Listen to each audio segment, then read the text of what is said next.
ایک بہن نے پوچھا کہ سر سے اونچا جوڑا بنا کر نماز ادا کرنا کیسا ہے؟ بالکل جائز ہے، اس میں کوئی مسئلہ نہیں ہے۔ سر کے ساتھ ملا کے بنائیں، چٹیا میں نماز پڑھیں، اونچے جوڑے پہ نماز پڑھیں۔ یہ جو جاہل قسم کے لوگوں نے یہ نکال لیا کہ نبی کریم صلی اللہ علیہ وسلم نے فرمایا کہ آخر زمانے میں عورتیں اونٹ کے کوہان کی طرح بالوں کو بنائیں گی، وہ فاحشہ عورتوں کے بارے میں ہے، قرب قیامت کی علامات میں سے ہے، نہ یہ کہ جو عورتیں جوڑا پہنتی ہیں ان کے بارے میں ہے۔ انہیں بنا کر پھر اس پہ ایک چادر سے چڑھائیں گے، پھر اونٹ کا کوہان بھی کر کے بتائیں گے اور ایسا ثابت کریں گے جیسے یہ بہت بڑا اس زمانے کا مفتی اعظم ابو حنیفہ ہے جس نے بڑا نکتہ نکالا ہے۔ علماء کو پتہ نہیں چلا، یہ سو کر اٹھا تو سارا دین اس پر منکشف ہو چکا تھا، اور ہماری جاہل عوام جو علماء کو نہیں سنے گی، وہ سوشل میڈیا سے وابستہ رہ کر اس قسم کے جہلاء کی چیزوں سے نتیجے اخذ کر کے کسی پہ فتویٰ لگا رہے ہیں، کسی کو حرام کہہ رہے ہیں، کسی کی نمازوں کی بربادی کا سامان کر رہے ہیں، بیویوں پہ ظلم کر رہے ہیں، ماں بہنیں پہ سختی کر رہے ہیں، اور حرام اور گناہ کبیرہ میں ملوث ہو رہے ہیں۔ اس لیے خلاصہ کلام یہ ہے کہ دین ہمیشہ ان لوگوں سے سیکھیں جو دین سے وابستہ ہیں، اور اللہ تعالیٰ نے اور اس کے رسول صلی اللہ علیہ وسلم نے انہیں دین کے کام کا حق دیا ہے۔ ہر جاہل کے ہاتھ میں جھنڈا نہیں دے دیا کہ وہ جا کر دین کے بارے میں کچھ بھی کرے۔ اچھا، یہ بعض جاہل قسم کے لوگ ضمناً ایک بات کہتے ہیں کہ جی یہ علماء خود ہی دین کے ٹھیکیدار بنے ہوئے ہیں۔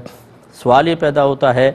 کہ اگر یہ ٹھیکیدار نہیں ہیں، آپ ہیں، تو اپنے ٹھیکیداری ثابت کر دو، ورنہ میں قرآن و حدیث سے ثابت کر دیتا ہوں کہ بالکل دین کے کام کا ٹھیکہ علماء اور مفتیان کرام کو ہی دیا گیا ہے، ان لوگوں کو دیا گیا ہے جو صاحب علم ہیں، چاہے وہ مفتی یا عالم نہ ہو لیکن صاحب علم ہے، ان کو دیا گیا، جاہل کو نہیں دیا گیا۔ ورنہ آپ بھی دلیل لے آئیں، پہلے آپ تلاش کر لیں، انشاءاللہ قیامت تک تلاش ہی نہیں ہو سکے گی، اور اگر کوئی مل جائے تو لے آئیے گا، اس کی وضاحت اور تشریح کے بعد وہ دلیل بھی آپ کی ختم ہو جائے گی، ورنہ ہم سے لے لیجیے گا۔ ایک یہ بھائی کہتے ہیں کہ ہمارے گھر میں مسجد کے لاؤڈ اسپیکر کی آواز بالکل واضح طور پر آتی ہے، تو کیا ہم عید کی نماز اس آواز پر ادا کر سکتے ہیں یا دیگر نمازیں؟ دیکھیں، اقتداء کے لیے امام کا مقتدی بننے کے صحیح ہونے کی شرط یہ ہے کہ نمبر 1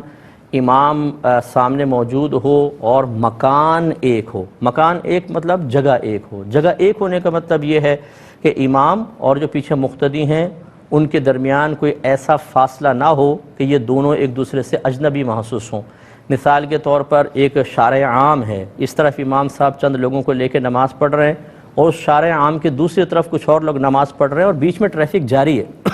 تو یہ بالکل اجنبی ہو گیا دونوں جگہ۔ ہاں، اگر بیچ میں ٹریفک رکا ہوا ہے اور اس روڈ پر بھی جماعت قائم ہو گئی، وہ ایک الگ مسئلہ ہے، اب تو جگہ ایک ہو گئی۔ اسی طریقے سے کوئی نہر ہے بہت بڑی، اس میں کشتیاں آ رہی جا رہی ہیں، ایک کنارے پر امام صاحب کے چند مقتدیوں کے ساتھ ہیں، باقی سب نے وہاں اقتداء کر لی، یہ بھی دو مختلف مکان کہلائیں گے، اقتداء صحیح نہیں۔ تو اب آپ جو یہ صورتحال کہہ رہے ہیں، اس میں امام صاحب کہاں ہیں، آپ کہاں ہیں، پھر لاؤڈ اسپیکر کی آواز بعض اوقات بند ہو جاتی ہے، انتقالات مشتبہ ہو گئے تو ویسے ہی اقتداء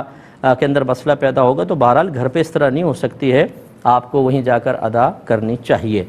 ایک بھائی نے فرمایا کہ طلوع آفتاب ہو چکا تھا لیکن وقت کی تعیین نہ رہی ذہن میں اور نماز فجر ادا کر لی، بعد میں پتہ چلا سورج تو نکل آیا تھا، یہ نماز ہو گئی کہ نہیں ہو گئی؟ دیکھیں، نماز فجر نہیں ہوئی،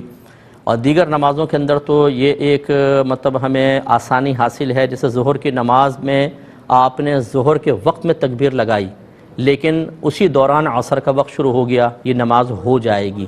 اسی طرح عصر ہے، مغرب ہے، عشاء ہے، لیکن فجر کے بعد چونکہ کسی کامل کامل نماز کا وقت موجود نہیں، جیسے ہی ابھی آپ نے جیسے تکبیر لگا کے ایک رکعت پڑھی اور سورج نکل آیا، فوراً نماز فاسد ختم ہو گئی، یہی جمعہ کا حکم ہے،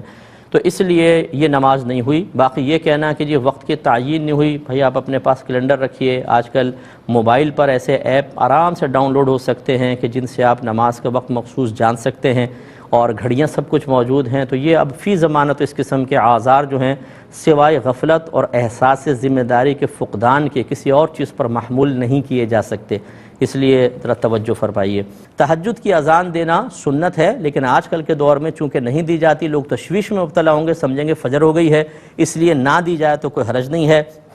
چینلز کی انکم کے بارے میں یوٹیوب پر آپ دیکھ لیجئے گا، میرا آپ کو جواب ملے گا، اور صلی اللہ علیہ وسلم یا صلی اللہ علیہ وآلہ وسلم دونوں کامل درود پاک ہیں، جتنے حدیثوں میں ثواب بیان کیا آپ کو حاصل ہوں گے۔